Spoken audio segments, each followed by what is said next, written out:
አርእስትና ለማዓልቲ ዝዛረበሉ ምድሓን ብግብሪ እዩ ዝብል ዝኸውን ምድሓን ብግብሪ እዩ መጽሓፍ ቅዱስ ዝምህረና እንታይ እንተልና ኮይና ምድሓን ብግብሪ እዩ ብዘይ ግብሪ ምድሓን ዝበሃል ነገር የለን ሕጂ ምድሓን ዝብል ቃል ካብ መጀመርቱ ኣብ መጽሓፍ ቅዱስ ብናይ ግሪክ ብፍላይ ክንሪኦ ከለና 4 ዓይነት ምድሓን ከም ዘሎ ይዛረበና ሶቶሪዮን ዝብል ናይ ግሪክ ቃል ኣሎ ሶቶሪያ ዝብል ኣሎ ሶቶር ዝብል ኣሎ ሶዞ ዝብል እንኮለ ኣሎ መጽሐፍ ቅዱስ መብዛሕትኡ ግዜ ሶዞ ብዛዕባ ዝብል ሓሳብ ኣምላኽ ይዛረበና ሶዞ ማለት ኩለንትናዊ ምድሓን ሆልነስ ዘመልክት ቃል ክኸውን ከሎ ኣብ ሓድሽ ኪዳን ብጎይታና ኢየሱስ ክርስቶስ ዝረኸብናዮ ምድሓን ሶዞ ዝብል ቃል እዩ ዝሕዝና እዚ ሶዞ ዝብል ዘለዓለማዊ ዝኾነ ናይ እግዚአብሔር ኣምላኽ ምድሓን ኩለንትናዊ ምድሓን ሰብ ክረኽቦ ዝኽእል ብግብሪ እዩ ሓደ እዋን ምድሓን ብጸጋ ይክድብል ከለና ብዘይ ግብሪ ይመስለና ግን ምድሓን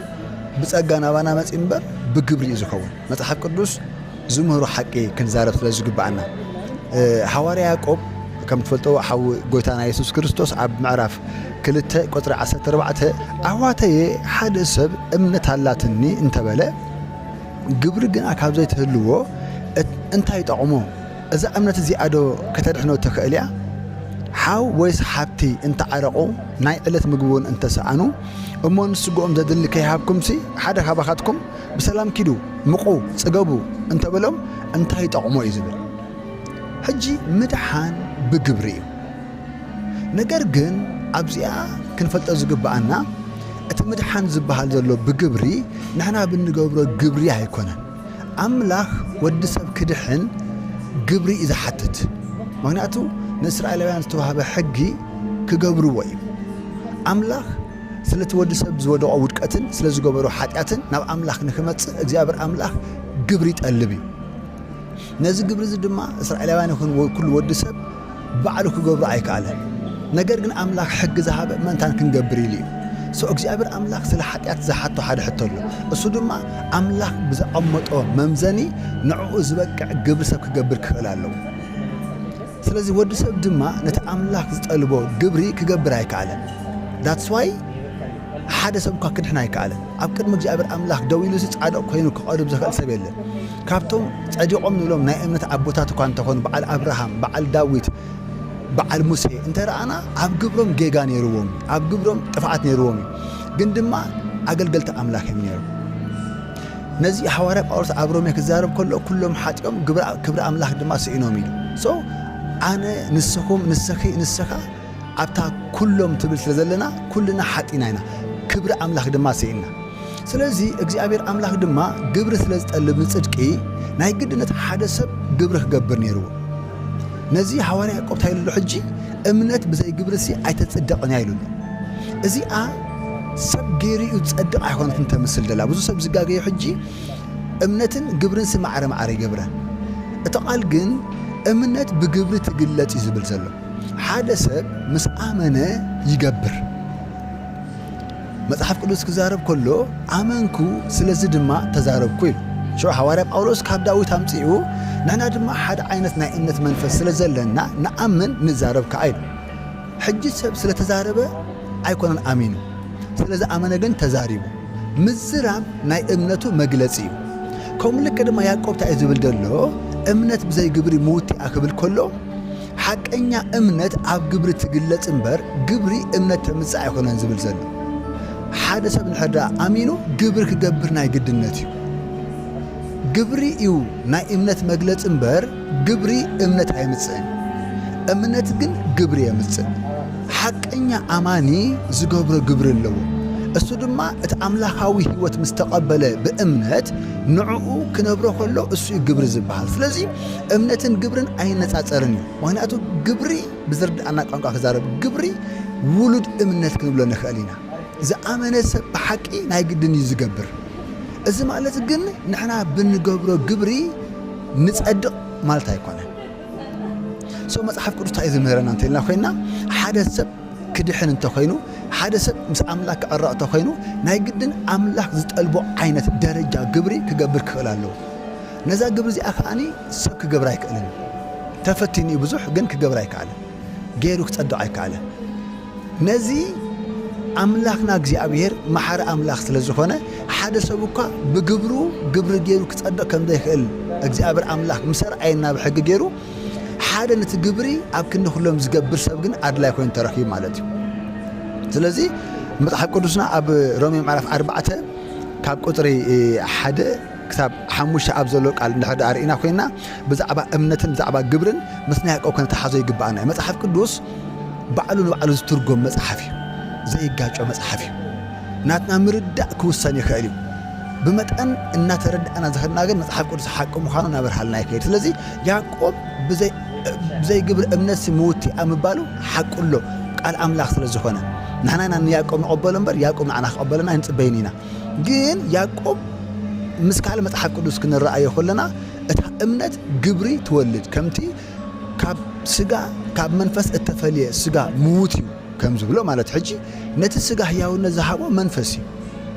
ስጋስ ህያዊ ማለት ኣይኮነን። ንስጋ ህያውነት ዝሃቦ መንፈስ እዩ፣ ንግብሪ ከዓ ህያውነት ዝህቦ እምነት እዩ። ስለዚ ኣብ ሮሜ ምዕራፍ 4 ሃዋርያ ጳውሎስ ናብ ሰብ ሮሜ ዝጸሓፈሎም መልእኽቲ እምበኣርሲ አብርሃም አቦና ብስጋ እንታይ ረኺቡ ክንብል ኢና ኢሉ። አብርሃም ብግብሪ ጸዲቑ እንተዝኸውንሲ ገለ ዝምክሓሉ ምረኸበ ነይሩ፣ ኣብ ቅድሚ ኣምላኽ ግና ኣይኮነን ኢሉ። እቲ ጽሑፍ ከንታይ ይብል? አብርሃም ብኣምላኽ ኣመነ እሞ እዚ ንጽድቂ ኮይኑ ተቖጽረሉ። ነቲ ዝገብር እዚኣ ሓዝዋ ኢኹም፣ ነቲ ዝገብር ግና ዓስቡ ከም ዕዳ ኮይኑ እምበር ከም ጸጋ ኣይኮነን ዝቖጸረሉ። ቁጥሪ 5 ነቲ በቲ ንሓጥእ ዘጽድቕ ዝኣምን እምበር ዘይገብር ግና እታ እምነቱ ንጽድቂ ተቖጸረሉ ኢሉ። ሐዋርያ ጳውሎስ ከዓኒ እምነት ዘይብሉ ግብሪ ገይሩ ሰብ ክጸድቕ ኣይኽእል። ብኻልእ መንገዲ ግብሪ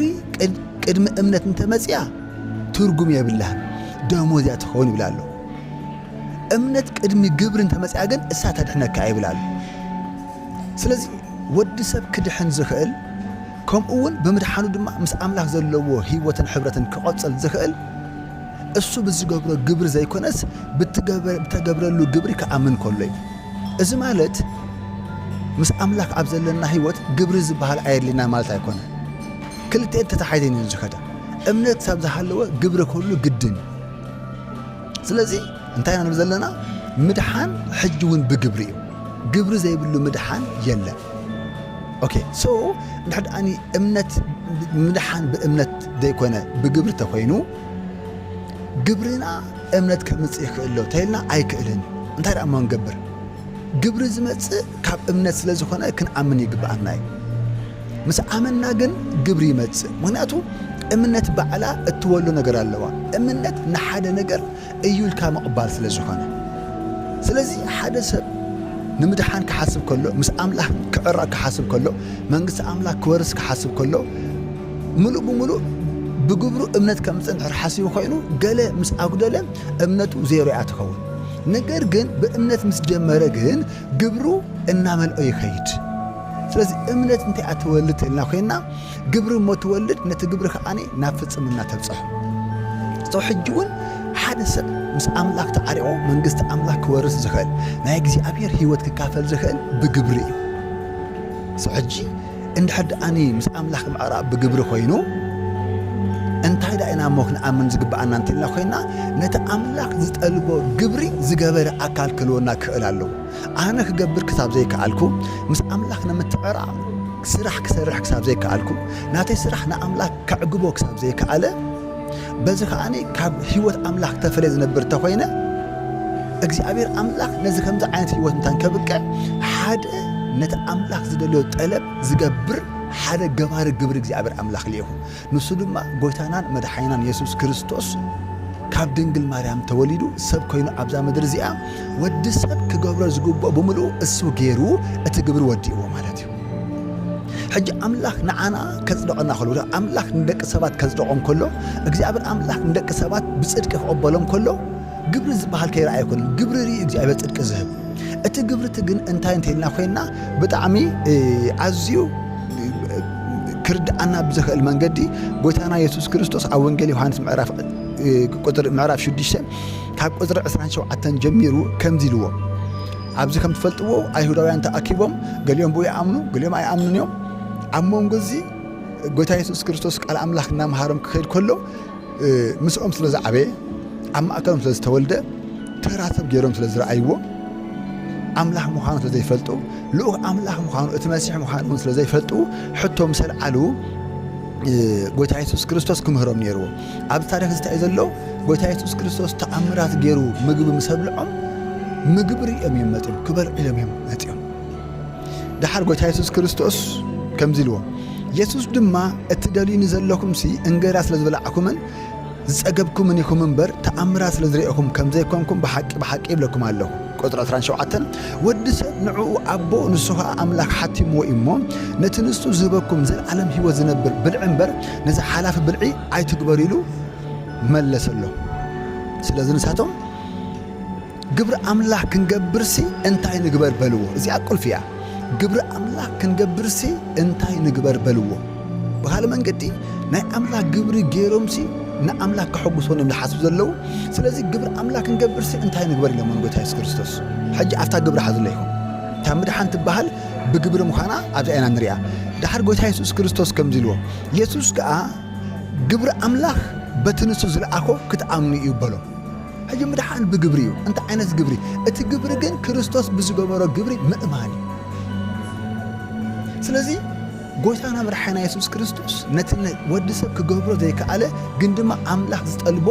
ንጽድቂ ዘብቅዕ ግብሪ ጎይታ ኢየሱስ ክርስቶስ ገይርዎ ስለዚ ሓደ ሰብ ክድሕን ዝኽእል ብምንታይ እዩ ብግብሪ እንታይ እዩ መገብር ዝግብኦ ሓደ ሰብ ባዕሉ ግብሪ ገይሩ ክጸድቕ ስለ ዘይክእል በቲ ጽድቂ ዝመልአ መጽሓፍ ቅዱስ ክዛረብ ከሎ ብዛዕባ ጎይታ ኢየሱስ ክርስቶስ እቲ ሕግን ነቢያትን ኣብ መዝሙራትን ተጻሕፈሉ ኢየሱስ ረኺብናዮ ኢሉ ጎይታ ኢየሱስ ክርስቶስ ኣብ መጽሓፍ ቅዱስ እንታይ ኢሉ ዝገልጾ ተልና ኮይና ናይ ሕጊ መደምደምታ ባዕሉን ጎይታ ኢየሱስ ክርስቶስ ኣነ ንሕግን ነቢያትን ክፍጽሞም እምበር ክስዕሮም ኣይመጻኹን ኢሉ እንታይ ደኣኒ ክፍጽሞ ስለዚ ኣብ መስቀል ታይሉ ተፈጸመ ኢሉ እንታይ ፈጺምዎ እቲ ኣምላኽ ዝጠልቦ ዝነበረ ወዲ ሰብ ንኽጸድቕ ወዲ ሰብ ንኽድሕን ዘድሊ ግብሪ ጎይታ ኢየሱስ ክርስቶስ ገይርዎ ኣብ መስቀል ተፈጸመ ኢሉ ንሕግን ነቢያትን ምንም ከየትረፈ እቲ ኣምላኽ ዝጠልቦ ምድሓን ፈጺምዎ ማለት እዩ ስለዚ ሓደ ሰብ ክድሕን እንተኾይኑ ከምኡውን ብምድሓኑ ክቐጽል እንተኾይኑ ምስ ኣምላኽ ዘለዎ ህይወት ከይተቋረፀ ክኸይድ እንተኾይኑ ፌሎውሺፕ ክህልዎ እንተኾይኑ ንምድሓን ይኹን ዋላ እውን ድሕሪ ምድሓን ምስ ኣምላኽ ንዘሎ ህይወት ኩሉ ግዜ ኣብቲ ውዱእ ዝኾነ ግብሪ ክርስቶስ ሰብ ክጸንዕ ክኽእል ኣለዎ ስለዚ ምድሓን ብግብሪ እዩ ኣይናይ ግብሪ ክርስቶስ ኣብ ክንዲ ሓጢኣትና ዝገበሮ ግብሪ ሓጢኣት ዘይፈለጠ እሱ ከም ሰብ ኮይኑ ካብ ሰማያት ወሪዱ ካብ ድንግል ማርያም ተወሊዱ ክመውት ከሎ ንምንታይ እዚ ኩሉ ግብሪ ገይርዎ እንተኢልና ኣነ ንስኻትኩምን ክንገብሮ ዘይንኽእል ግብሪ እሱ ገይርዎ እንታይ ኢሎም ኣሎ ግብሪ ኣምላኽ በቲ ንሱ ዝለኣኾ ክትኣምኑ እዩ ስለዚ ምድሓን ብእምነት እዩ እንታይና ንኣምን ነቲ ዝተገብረ ግብሪ መን ዝገበሮ ጎይታናን መድሓኒናን ኢየሱስ ክርስቶስ ኣብ ክንዳና ዝገበሮ ግብሪ ክንኣምን ከለና ምድሓን ይርከብ ማለት እዩ ስለዚ ሕጂ ብጎይታ ዝኾንኩም ብጎይታ ዘይኮንኩም ኣብ ዝተፈላለየ ሃይማኖት ዘለኹምን ከምኡ ድማ ኣብ ቤት ኣምላኽ ብክርስቶስ ድሕንኩም ውልድ ኣምላኽ ዝኾንኩም ብጠቕላላ ህይወት ኣምላኽ ኣብ ህይወት ሰብ ዝግለጽ ብምንታይ እንተኢልና ኮይና በቲ ክርስቶስ ንምድሓና ዝገበሮ ግብሪ ምእማንና እዩ ኢየሱስ ክርስቶስ ጎይታ እዩ ኣነ ንስኻትኩምን ክንገብሮ ዘይንኽእል ግብሪ ክርስቶስ ገይርዎ ኣብ ክንዲ ሓጢኣትና እሱ ሓጢኣት ኮይኑ ኣብ ክንዲ መርገምና እሱ መርገም ኮይኑ ንሕና ክንሞቶ ዝግባኣና እሱ ሞይትዎ ስለዚ ነዚ ኩሉ ክርስቶስ ዝገበሮ ግብሪ ሰብ ክኣምን ከሎ እሱ እንታይ ይበሃል ድሒኑ ይበሃል ወይ ድማ ናይ ኣምላኽ ህይወት ተቐቢሉ ይበሃል ስለዚ ሎማዓልቲ መልእኽተይ እዩ ብጎይታ ዝኾንኩም ቅዱሳት ንክርስቶስ ኢየሱስ ከም ናይ ግሊ መድሓኒትኩም ተቐቢልኩም ኣብ ቤት ኣምላኽ ዘለኹም ጾር ክትስማዓኩም የብሉን ዓርዑት ክትስማዓኩም የብሉን ምክንያቱ ክርስቶስ ብዝገበሮ ግብሪና ንነበር ክርስቶስ ብዛዕባ ዝሓለፈን ብዛዕባ ዘሎን ብዛዕባ ዝመፅን ኩሉ ኣምላኽ ዝጠልቦ ግብሪ ገይርልና እዩ ስለዚ ንሕና ብእምነት ብጸጋ ኣምላኽ ነቲ ክርስቶስ ዝገበሮ ህይወት እናንጸባረቕና ንነብር እምበር እንገብሮ ኣይኮናን እግዚኣብሔር ኣምላኽ ብግብርና ኣይተቐበለናን ብግብርና ድማ እግዚኣብሔር ኣምላኽ ኣይድርቤናን እዩ ነገር ግን ብሓቂ ክርስቶስ ዝገበሮ ግብሪ ኣሚኑ ዝተቐበለ ሰብ ናይ ኣምላኽ ህይወት ክነብር ይኽእል እዩ ናይ ቅድስና ህይወት እዩ ዝነብር ብጸጋ ኣምላኽ ዝኾነ ንሓጢኣት እናሰዓረ እዩ ዝነብር ሓቀኛ ዳግም ዝተወልደ ሰብ ኩሉ ግዜ ሎማዓት ዘሎ ድኻሙ እናረስዐ ሎሚ ዝተጋገዩ እናረስዐ ብጽድቂ ኣምላኽ እዩ ዝነብር ስለዚ ክትኩነኑ ኣይግባእኩምን ምናልባት ድማ ዝሰምዑሞኒ ንጎይታ ኢየሱስ ክርስቶስ ከም ናይ ግል መድሓኒትኩም ዘይተቐበልኩሞ ሰባት ጽድቂ ትጸምኡ ጽድቂ ትደልዩ ነዚ ድማ ለይትን ቀትርን ሰርሑ ግብሪ ትገብሩ ሰባት ሎም መዓልቲ ብስራት ኣለኒ ብዝኾነ ይኹን መንገዲ ዝገበርና ግብሪ ጽቡቕ ተገበርና ንሕና ምስ ኣምላክ ክንዕረቕ ኣይንኽእልን ኢና ምኽንያቱ ኣምላኽ ንዓና ዝጠለቦ ግብሪ ንሕና ክንገብሮ ኣይንኽእልን ኢና መጽሓፍ ቅዱስ ክዛረብ ከሎ ካብ ሕጊ ኩለን ፈጺሞንሲ ሓንቲ ዝተጋገየስ ኣብ ኩሉ ጉጉይ እዩ ከም ዝተጋገየ ኢሉ መጽሓፍ ቅዱስ ይምህረና እዩ ስለዚ ሓወይ ሓፍተይ ዝቐለለ ናይ ምድሓን መንገዲ ኣምላኽ ኣቕሪብልና ኣሎ እሱ ኸ እንታይ እዩ ንምድሓን ግብሪ የድለየና ኣይናይ ግብሪ ክርስቶስ ኣብ ክንዳኺ ግብሪ ገይሩ እዩ ክርስቶስ ኣብ ክንዳኻ ግብሪ ገይሩ እዩ ነዚ ግብሪ እዚ ክትኣምን ከለኻ ኢየሱስ ክርስቶስ ጎይታ ከም ዝኾነ ብልብኻ ምስ ተኣምን ካብ ሙታት ድማ ከም ዝተሰብአ ኣፍካ ምስ ትምስክር ዘለዓለማዊ ዝኾነ ህይወት ኣምላኽ ይውሃበካ ማለት እዩ ብሩኻት ኢኹም ብቐጻሊ ኣብ ካልእ ትምህርቲ ክንራኸብ ኢና ብተኸታታሊ ብካልእ ትምህርቲ ስለንመጽእ ሓፀር ትምህርታት ይኹም ከምኡ ድማ ኣብ ቤተ ክርስቲያን ዝውሃቡ ትምህርትታት መንታን ከመጻእኩም ትሕደልዮም ኮንኩም ኣብ ታሕቲ ሊንክ ክንገብረልኩም ኢና ናይ ቤተ ክርስቲያንና ዩቱብ